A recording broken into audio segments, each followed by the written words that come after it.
Magandang gabi po sa ating lahat. Ito pong yung lingkod, Pastor Romy Ulaso ng Pateros Evangelical Church. Ang pag-aaralan po natin sa gabing ito ay tungkol po sa tinatawag na pagsunod. No? Ang pagsunod. Pero bago tayo magpatuloy, hingi muna tayo ng tulong sa ating Diyos para makasunod tayo sa gagawin po natin pag-aaral ng kanyang mga salita. Panginoon, maraming salamat.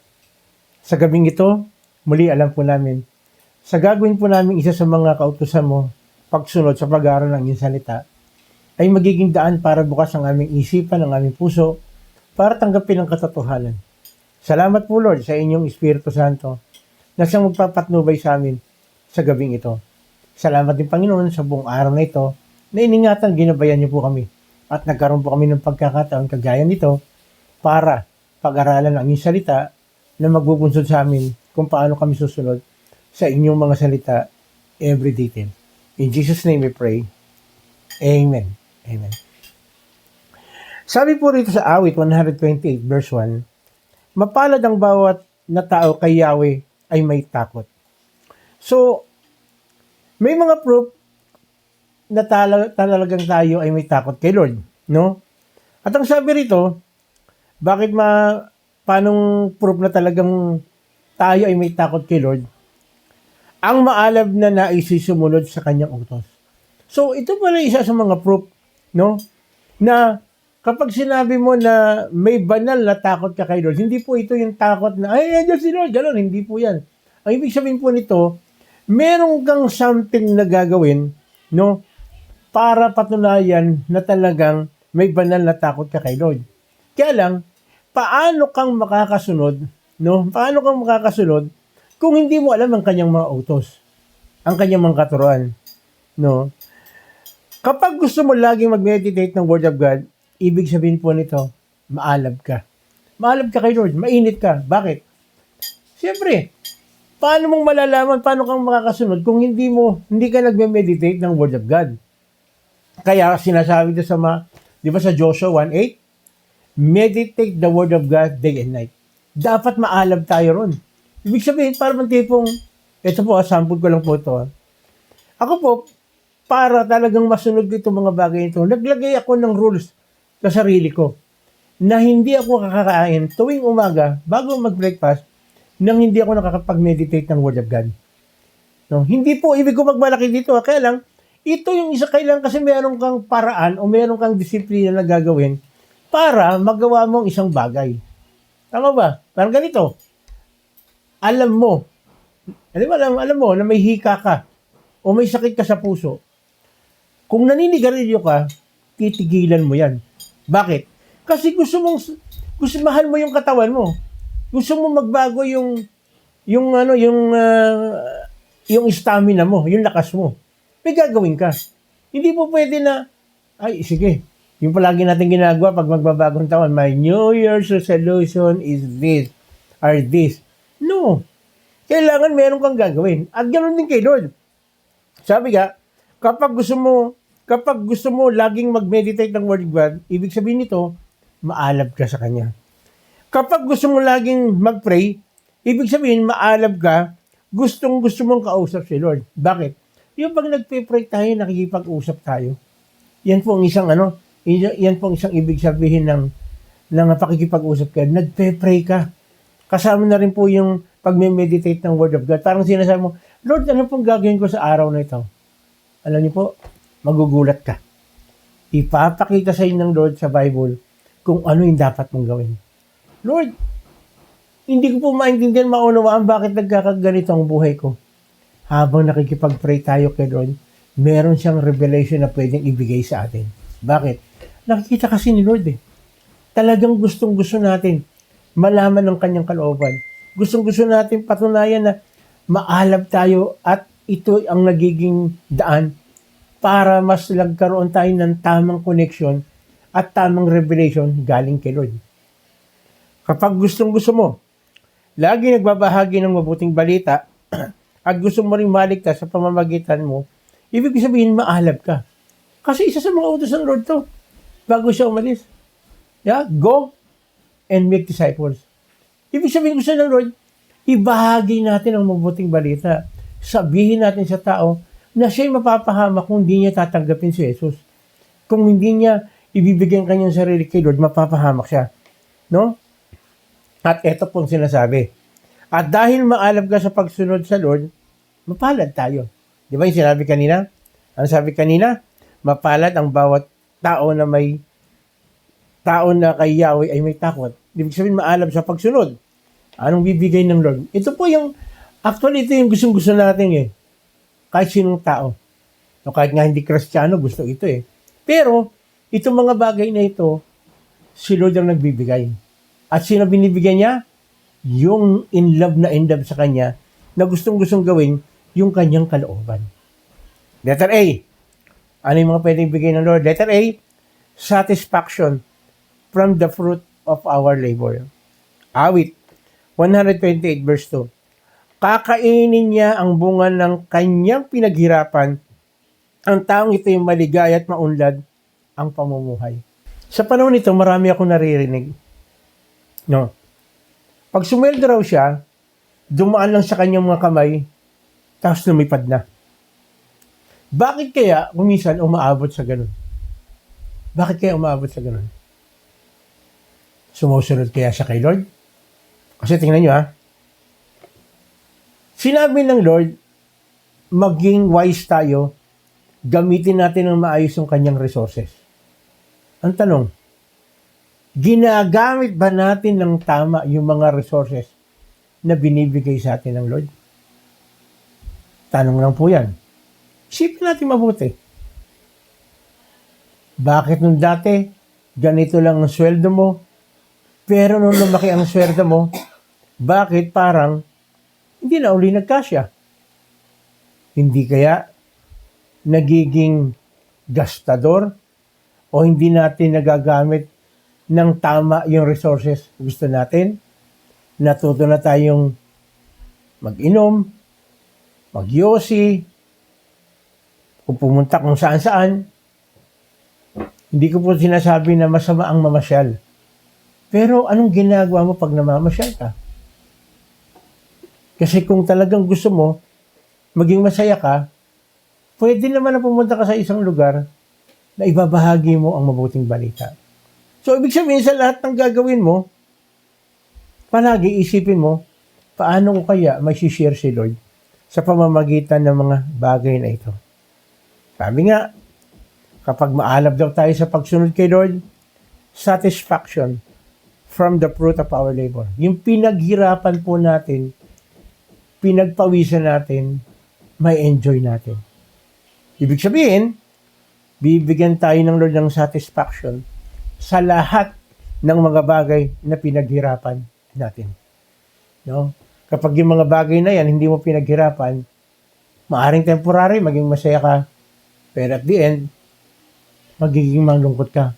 Hindi ka masasatisfied kung anong meron ka. Bakit?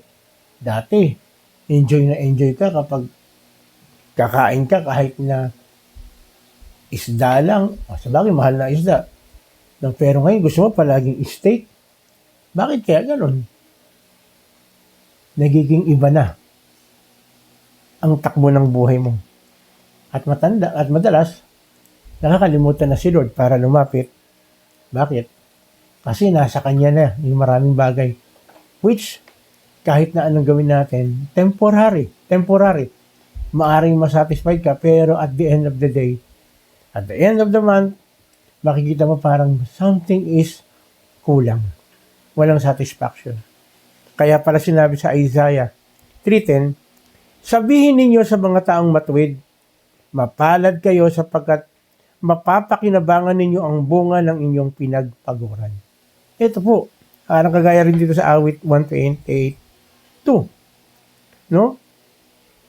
Sa Isaiah, sinabi niya ng Lord sa kanya, mapalad kayo sapagkat mapapakinabangan niyo ang bunga ng inyong pinagpaguran. Alam niyo po, ito po ang pinakamaganda sa lahat Yung tipong hindi pa nauubos yung nakaraan mong sweldo, ito may paparating na naman. Hindi pa nauubos yung lalagyan nyo ng bigas, ito na naman yung bigas. Hindi pa nauubos yung laman ng inyong rep, eto meron na namang pagkain na darating. Sa biyaya lang po ito ng Lord. No? Kapag ang tao matuwid, merong extraordinary na pwedeng gawin si Lord. Bakit? Kasi gusto ng Lord maging channel of blessing tayo. Pangalawa, no, letter B, satisfied life with our family. Awit 128 verse 3. Sa tahanan, ang asawa'y parang ubos na mabunga at bagong tanim na olibo sa may hapag ang anak niya. No? Kapag masaya tayong kasama ang pamilya natin, it's a sign of satisfied life. Totoo po ito. Kapag kasama mo yung pamilya mo na masayang masaya kayo, ang ibig sabihin nito, it is a satisfied life. Hindi ibig sabihin na marami kang pera, marami kang kung ano-anong bagay, ay masasatisfied ka. Hindi po. At hindi rin ibig sabihin na marami kang pera, marami kang ari-arian, assurance ito na magiging matagumpay ka. Hindi. Hindi. Marami akong mga kakilalang mga tao, hindi naman sila mayaman, pero masaya sila, satisfied sila. At yung komisan, yung iba ginagawa ng paraan, hindi naman masama yun. Kaya lang kung ang paraan natin ay magiging hindi maganda, pinipilit para yung anak makapag-aral sa mamahaling eskwelahan ng bagay. Pero alam niyo po, bakit nagiging masaya ang isang pamilya? Dahil ginagawa yung tama, in love kay Lord sa paggawa ng kanyang mga utos. Magugulat kayo mga anak, nagiging maganda yung aura, maganda yung pananaw sa buhay, maganda yung hinaharap na kinabukasan. Bakit? Hindi sufficient yung pera para sa funding, para sa pag-aaral, pero merong ginagawa si Lord. Ano yun? Gagawing matalino yung anak. Makakapag-aral sa, halimbawa, science school na talagang yung utak niya magagamit ng gusto. Magugulat ka, meron siyang talent. Kaya minsan nagugulat ako eh. Merong mga bata na pag-uwi, kumikita yung bata pa lang, bakit ka mo? Binigyan ng talent ng Lord para gawa ng kung ano-anong bagay na kung minsan yung mga kaklase, bibili sa kanya. Yung mga kaklase, may merong ipapagawa sa kanya para sa school, binibigyan talaga ng extraordinary talino ng Diyos para makagawa siya ng isang bagay na sukat, kaya niyang suportahan yung ang kanyang pag-aaral. At take note, kung minsan hindi lang yung pag-aaral, pati buong pamilya niya. Bata pa lang, nag-aaral pa lang, meron ng mga something na nakakapag-dagdag income sa pamilya. Hindi pa kasali din yung katalinuhan ng bata sa pag-aaral na hindi nagkakaroon ng problema yung magulang. Satisfied life with our family. Alam nyo, hindi nangyayari ito overnight eh. Kaya nga sinasabi doon sa Deuteronomy na tayong mga tatay, mga nanay, ipasa natin yung faith na meron tayo sa ating mga anak. Bakit? Kasi ito yung pinakamagandang iiwan natin sa ating mga anak, sa ating pamilya. Na umalis man tayo sa mundong ito, hindi ka natatakot. Bakit? Kasi alam mo, yung anak mo, in love kay Lord, gustong gawin yung kalooban ng Diyos. At pag gustong gawin yung kalooban ng Diyos, hindi po pwede na hindi i-bless ni Lord. Kaya yung ginagawa natin, mga tatay, nanay, kuya, ate, yung susunod na henerasyon, ipinapasa natin sa kanila na tayo, nung nabuhay tayo, satisfied tayo kung anong meron tayo, at sila rin, magugulat ka, nakikita ng mga pamilya natin, ng mga anak natin, na tayo ay satisfied kung anong meron tayo. At magugulat ka, pati yung pamilya mo, yung mga anak mo, even yung apo mo, magiging satisfied kung anong meron ka. Bakit nakita nila? Ito palang ibig sabihin ng maging, ano sabi? Matuto ka, mag-meditate ka, no? Magkaroon ng banal na takot kay Lord at sumunod sa sinasabi ng salita ng Diyos. Sabi sa awit 52:8-9, Kahoy na olibo sa tabi ng templo, ang aking katulad. Nagtitiwala ako sa pag-ibig ng Diyos na di kumukupas, di ako titigil ng pasasalamat sa iyong ginawa, ang kabutihan mo ay ipapahayag ko kasama ng madla.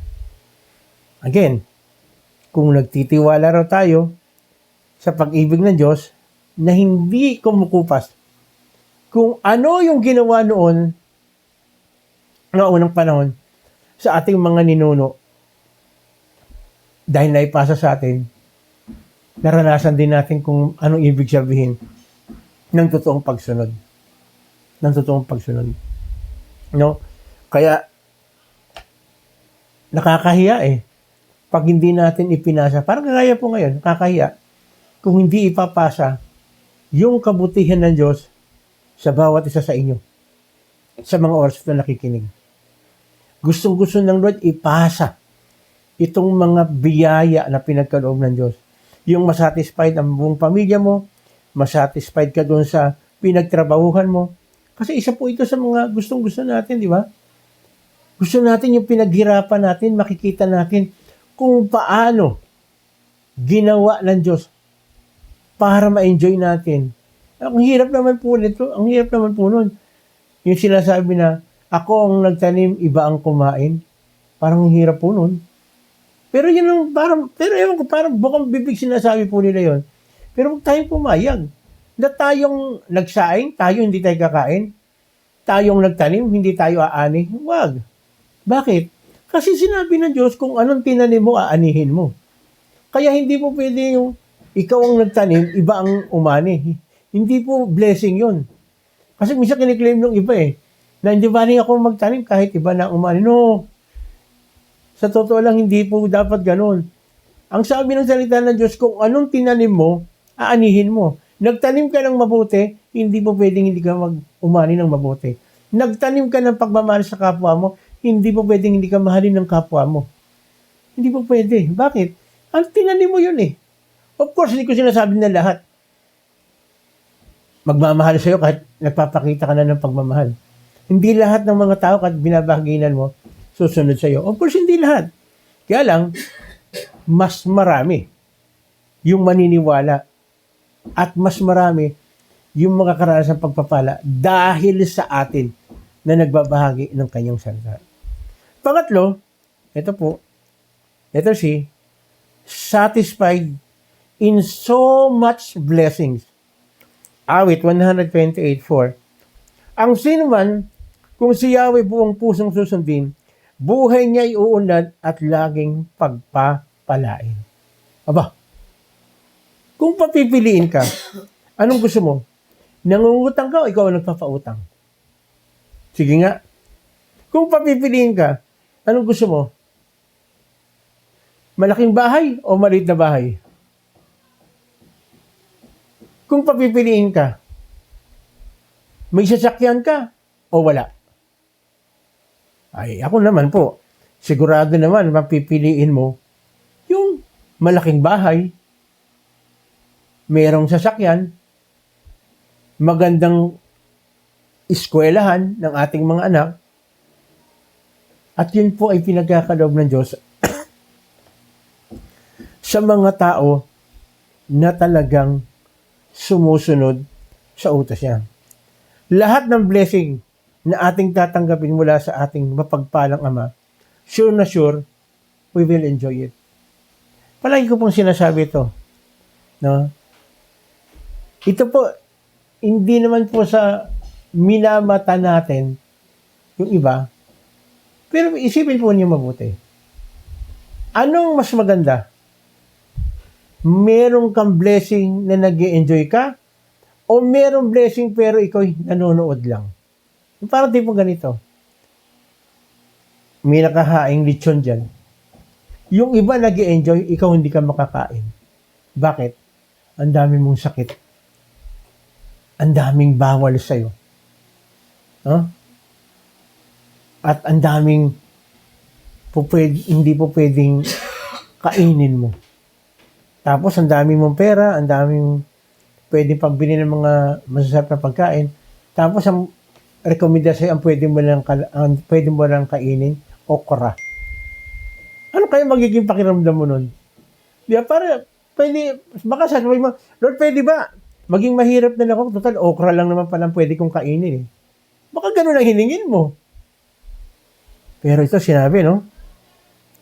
Ang sino mang, kung si Yahweh ang buong pusong susundin, buhay niya ay unlad at laging pagpapalain. No? May enjoy natin ang lahat ng blessing na ipagkakaloob ng ating Panginoon. Sabi po sa awit 112, verse 1 to 3, purihin si Yahweh, mapapalad ang tao na kay Yahweh ay gumagalang at taos-pusong sumusunod sa kanyang kautusan. Ang kanyang lipi magiging dakila, pati ang mga angkan ay may pagpapala. Magiging sagana sa kanyang tahanan, pagpapalay walang katapusan. Aba, sino bang gusto ng ganito? Meron kang blessing, only. No? Yung tipong, ako po, masasabi ko po na ako po ay, sa edad ko pong 63, na-enjoy ko pa yung maglakad, na-enjoy ko pa yung, hindi na nga lang po ako nagbabasketball kasi talagang hilig ko po yung basketball eh. Kasi nag-iingat naman po ako dahil baka mamaya sa edad kong 63, mapilayan pa ako. Hindi na. Pero nag-enjoy pa rin ako manood. Nakikita ko pa, nag-enjoy pa ako manood ng basketball. Ano pa? Nag-enjoy pa akong pumunta kung saan-saan. Lalo na pag merong gawain para sa Panginoon. Mapupunta ka sa iba-ibang lugar dahil naglilingkod ka kay Lord. Pero makakapunta ka pa rin sa iba-ibang lugar. At itong maganda, pati ang aking pamilya, pati ang iyong pamilya, kapag sumusunod ka kay Lord, kasama sila sa blessing na matatawa. Parang ganito. Nagturo po ako sa bilangguan. Sa mga preso, bagamat nasa rehas lang, nandun ako sa labas. Meron doon na mga may edad na nakakulong. Yung mga anak nila, siyempre nakakulong sila, kasama sa nakakaranas ng kalungkutan at hirap dahil sa ginawa ng tatay, meron din babae, at nanay nila. So kapag tayo mismo, tatay, nanay, gumawa tayo ng hindi maganda, hindi lang tayo ang makakaranas ng punishment. Nakakalungkot, pati yung susunod na mga anak natin, baka pati apo natin, madadamay doon sa ginawa nating pagkakamali. Gusto ng Lord, i-bless tayo. At yung blessing kasama po dun yung ma-enjoy po natin yung blessing. Lahat ng mga taos-pusong sumusunod kay Lord, lahat ng blessing na ibibigay sa bawat isa ay mag-e-enjoy. Hindi na tayo nag-e-enjoy, may-enjoy, at nag-e-enjoy. Di ba masarap po yun? Yung hanggang sa huling yugto ng buhay natin, masaya ka, masaya tayo. Di masarap yun?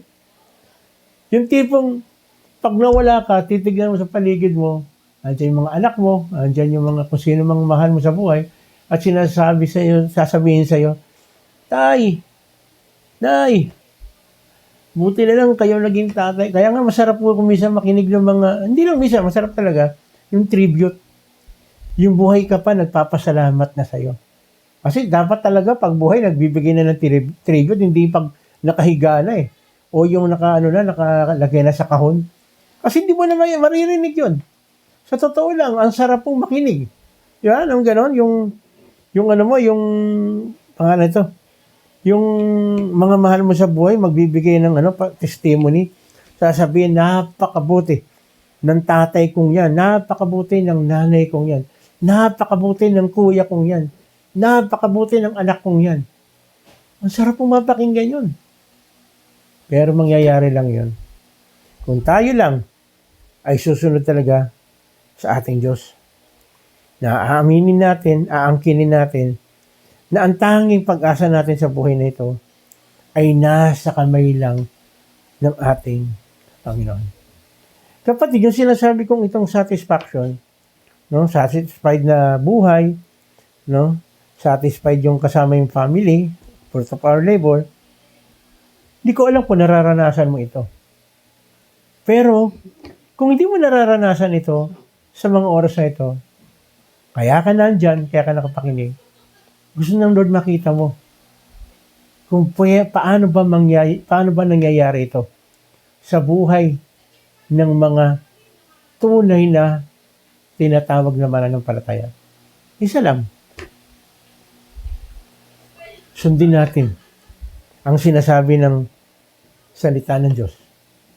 Ang unang-unang pwede natin gawin, bigay natin sarili sa ating Panginoon.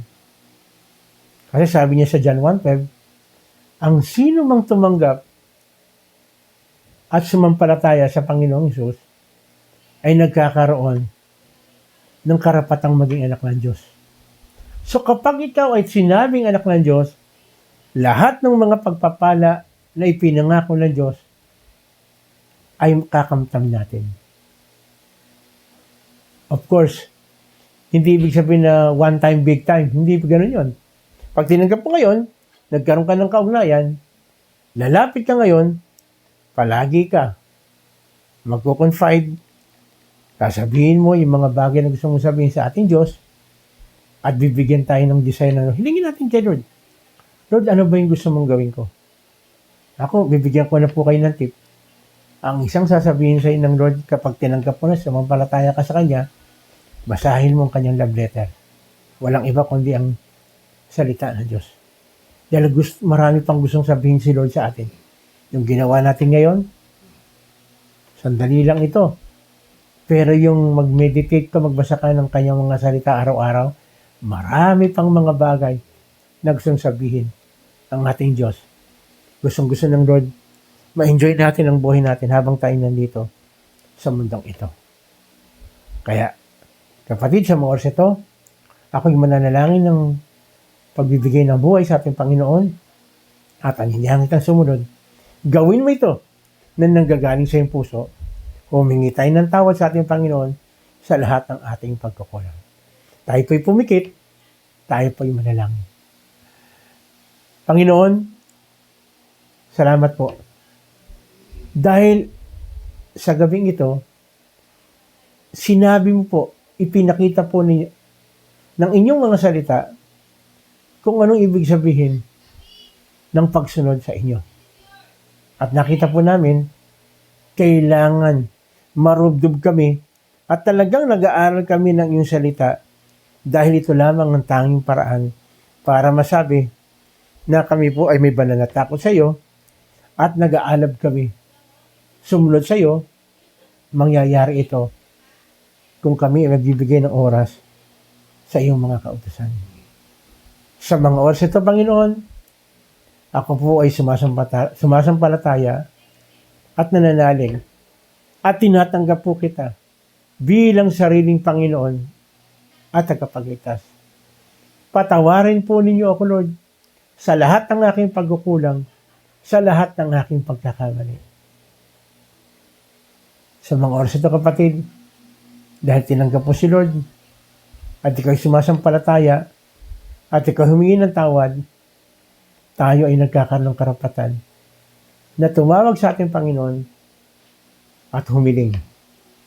Sa mga oras ito, meron kang physical na karamdaman, ito yung pagkakataon. Lumapit ka, sabihin mo sa Panginoon ang iyong mga dinaramdam. Sige, sabihin mo sa Kanya, physically, meron kang karamdaman, kailangan mo ng kagalingan. Sige, sabihin mo sa Kanya. Ang ating Panginoon ay gusto tayong tulungan, gustong ibigay yung mga bagay na dapat makamtam bilang isang anak ng Diyos. Sabihin mo sa Kanya lahat. O meron kang kakilala, kaibigan, may physical na karamdaman, lapit mo sa Kanya. Sa mga oras ito, nakikinig si Lord. Hallelujah. Hallelujah. Yes, Lord. Lord, ikaw po ang mamagitan. Ikaw po magbigay ng kagalingan sa kahilingan ng aking mga kapatid.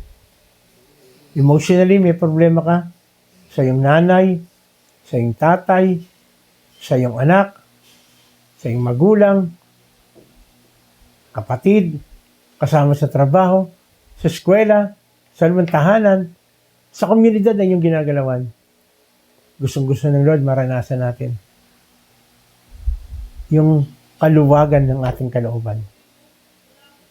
Bigyan tayo ng Lord ng puso na matutong humingi ng tawad at matuto rin magpatawad.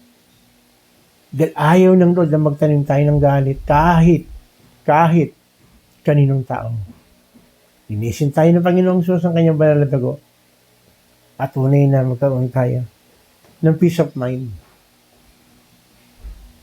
Ang ating Panginoon, siya nag-set ng example, hindi pa tayo humingi ng tawad, sabi doon sa Romans 5:8,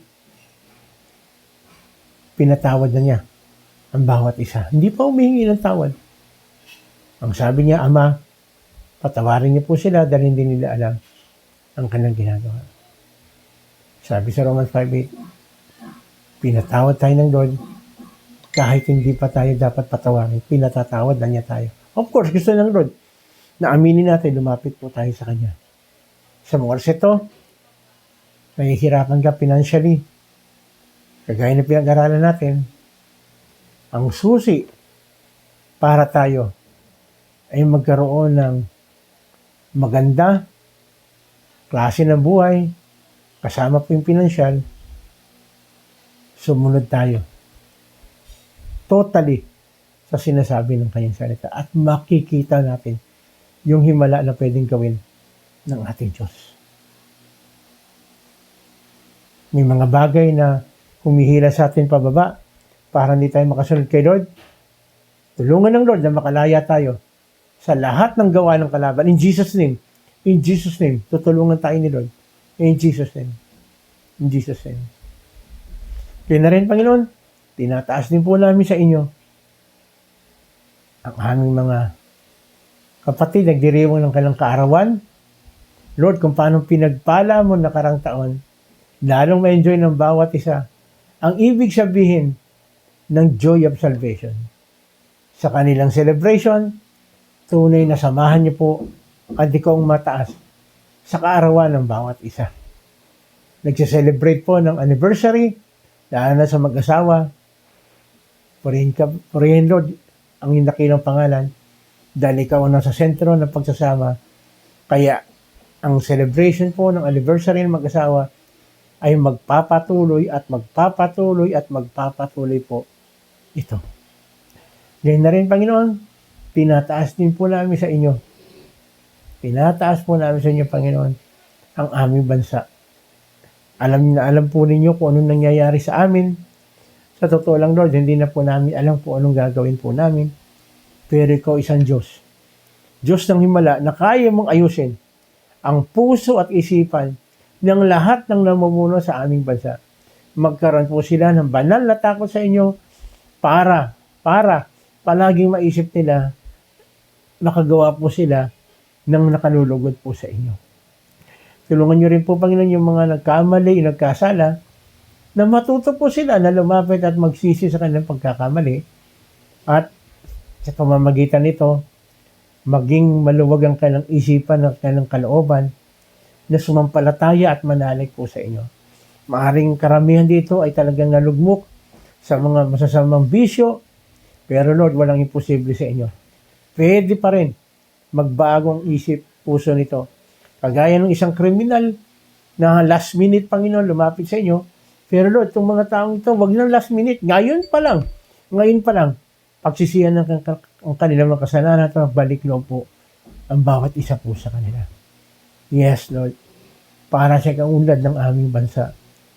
At lalo na, pagwawagwagan namin na kami Christian country, maipagmalaki namin sa lahat ng bansa na ang bansang Pilipinas ay ikaw ang tunay na Diyos, Panginoon.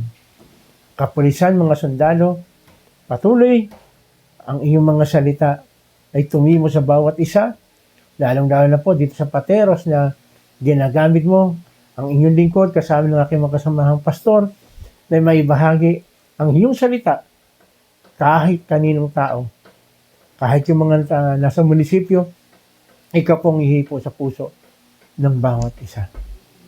Kaya na rin, Panginoon, tinataas din po namin sa iyo ang bawat pamilya. Ikaw po manguna sa bawat isa, lalong-lalo na mga ama ng tahanan, ina ng tahanan, magampanan namin ang tungkulin namin para po sa inyo. Kaya na rin, Panginoon, pagpalain mo po ang bansang Israel. Dahil ikaw mismo nagsabi, ang sino mang magpala sa Israel ay yung pagpapalain. Pagpalain mo rin, Panginoon, ang mga leader, ang mga spiritual leader ng aming bansa. Magmula po sa aming mga kapastoran, lalo-lalo sa aming Mother Church, Pastor Popeng, kanyang buong pamilya, ang buong FPCP, taga San Miguel, pangunguna po ni Pastor Louie, tsaka ni Pastor Clarence, din sa CLF, sa pangunguna po ni Pastor Monsert, kanyang asawa, kaya na rin Pastor Timmy, Pastor Fides, maganapan po kulang nila para po sa inyo. Pagpalaan niyo rin, Panginoon, si Bishop Orel, ang kanyang buong pamilya, Pastor Plibert, makarecover po sa kanyang karamdaman. At salamat po, Panginoon, dahil sa gabing ito, muli kinatagpo mo ang aming pangangailangan, lalo na po sa spiritual side. Ngayon pa lang, Panginoon, inaangkin namin na ang lahat ng aming kahilingan ay tinugon mo na at patuloy, Panginoon, ikaw mangungusap sa bawat isa. Lahat ng ito magaganap dahil hinihingi po namin ito sa pangalan ng aming Panginoong Sus. Lahat po tayo magsabi ng Amen. Muli, ito pong yung lingkod, Pastor Romy Olaso, ng Pateros Evangelical Church. Nagsasabi po sa inyo, kung kayo po ay may mga katanungan patungkol po sa ating pinag-aralan, i-PM niyo po kami o mag-message po kayo, lalabas po dyan sa inyong screen kung saan po kayo pwedeng mag-ask ng question o mag-inquire. At muli, nakikiusap po ako sa inyo. Kung kayo po ay may naranasan na kagalingan o pagtugon sa inyong mga pangangailangan, please, inform nyo lang po kami. Message nyo lang po kami. Dahil ito po ay nakakatulong po, nagpapalakas po sa amin para ipagpatuloy po namin ang mga gawain kagaya nito. Kaya sa gabing ito, muli, sinasabi ko po, ito po yung lingkod, Pastor Romy Olaso, ng Pateros Evangelical Church, nagsasabing, pagpalain po tayo ng ating Panginoong Jesus.